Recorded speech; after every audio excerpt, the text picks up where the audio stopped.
Alright, on today's How Not to Do Things with Dan, I've got the garage all cleaned up and stuff back out making a mess already. We're going to pull the frost plugs out of the freeze plugs, expansion plugs, plug plugs, those things out of the block here on both sides and the end and wherever else we might find one. And we're going to clean the block up a bit here. We've already gone over a bit with a wire brush and some brake clean and whatnot.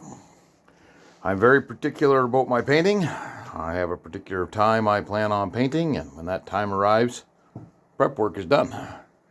Very particular about that. Sometimes I'm so particular that prep work gets done before the particular time we're going to paint. That's just casting in there. I know it looks like dirt, but oh, get over here so you can see. I have a bad time holding the camera at what I'm looking at. Anyways, that stuff does not appear really to be much noise of dirt. It's just casting. So we're going to pull the frost plugs out.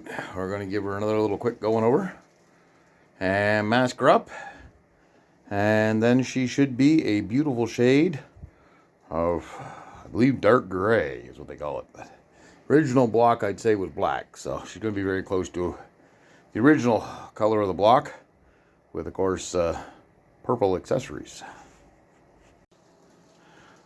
Okay, there's don't do this with Dan, and then there's just don't do this. I just took out the block heater and discovered that the last person just knocked the frost plug the rest of the way in and then installed the block heater. Anyways, we'll pull that out of there. Please don't do things like this. MSD box came today.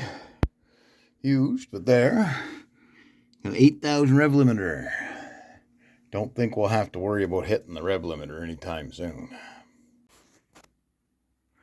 And this is the MSD Ignition MSD Adjustable Spark Timing Cintrol part number 8680, which is supposed to have a dial with it so that one can dial the timing. You advance and retard the timing with the dial. However, the eBay seller did not include that. They said they had a 6AL box and this box and the part numbers. They didn't include the dial, which is, in my opinion, false advertising. It's a rip-off. Person should be ashamed themselves. I'm going to chalk it down to a mistake, just being that they have no idea what the parts are and did not realize there was more parts to it. So this is a lesson to anybody. If you're selling parts, make sure you know what you have and what it is supposed to look like before you list it and sell it. That would be great. Thank you. Camshaft bell springs arrived yesterday from Schnider's, I guess, Schnider Racing Cams.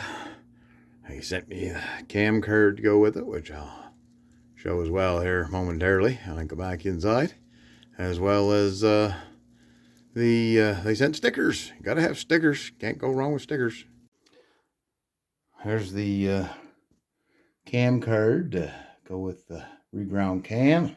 See, they sent us stickers. Of course, you got our Try Our Services sticker there, so I'm thinking at least 50 more horsepower with these stickers. I don't know if we're getting any more stickers or not, but if we do, hold on to your hat. Okay, we're going to paint. This is once again How Not to Paint with Dan.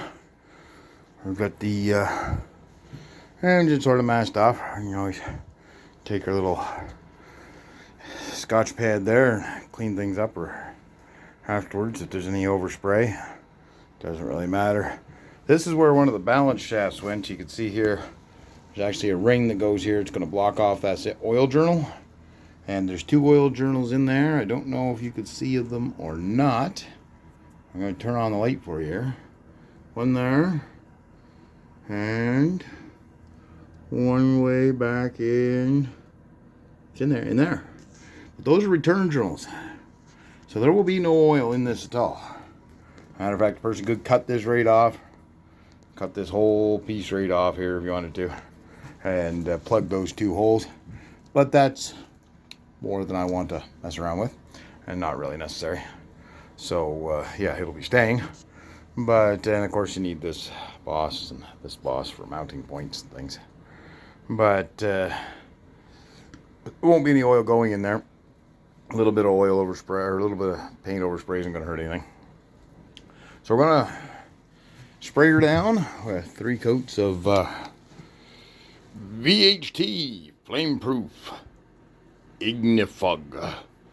Ignifug sounds good. And it is in this supposed gray color right here. It's the darker of the 2 grays. Cast iron, it says, which is good because that right there is cast iron. So I get done painting it, shouldn't change the look of it a bit, right? And yes, I am going to turn off the source of ignition here before I start spraying paint around. Although I will probably be turning it back on afterwards. I might just turn it down to low while I'm spraying here and hope for the best. No, I'll turn it off while I'm spraying. And yeah, we'll show you the end result here, or at least partway through result. All right, look, an engine.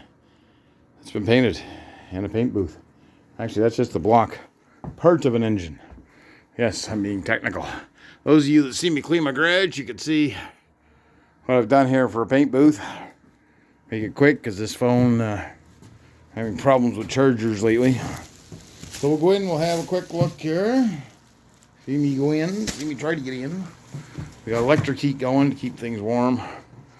Yes, there are some spots where the paint is thicker than others. Probably a bubble, an orange peel, and runs. Oh, look, there's a run. See, I spotted it. There's another one. Anybody wants to point out more, feel free. Maybe we have an award for the person that finds the most runs. At least none of them were in my diaper, so I feel fine. But yes, I think we have got a cast iron gray flock. And most of it you're not going to be able to see when it's in the car anyways. You know, it's exhaust manifolds and stuff like that hanging out over things. But I think it turned out quite nice. Didn't even take a full can. I've got another can left over. Whatever shall I do with the extra paint? We'll figure something out.